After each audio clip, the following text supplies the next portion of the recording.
This morning, some of you parents admit that you were slightly confused why school was being canceled another day. Well, if you saw how the roads looked around this afternoon, right after lunchtime, you probably understand now. Yeah, city crews have been working overtime these last few days to make sure it's somewhat dry or safe to drive.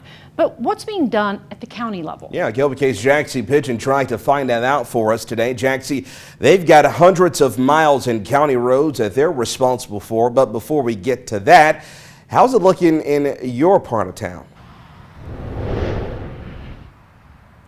Terry, Matt, while we're not seeing much ice on the roads at the moment, it's only a matter of time before that precipitation happens again and we see those freezing conditions coming back overnight. Now, one thing to note is that the roads are very cold, even when they're treated. And it's pretty incredible to see how quickly that precipitation will turn into ice. So make sure if you do have to drive, that you drive very slowly and carefully.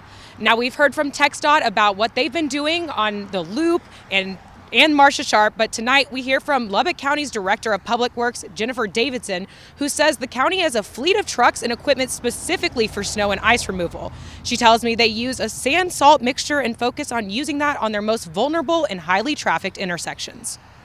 With snow on the road, there's accumulation. There are efforts that can remove the snow from the pavements or from the roadways, but if it's ice, that is not easily removable. And so once that moisture freezes, then there's no way to remove it. You can enter into pre-treatment efforts where Lubbock County does use a sand salt mixture on some of our roadways to help with that, to facilitate the melting of that, but you can't remove the ice from the roadway. And Jacob says it's not looking like the next wave of precipitation will hit until after 8 this evening. But regardless, it will look like it's going to freeze overnight. So be sure to drive slowly and carefully, maintain that distance, because those freezing conditions are looking like they're going to return. In South Lubbock, Jaxie Pigeon, KLBK News.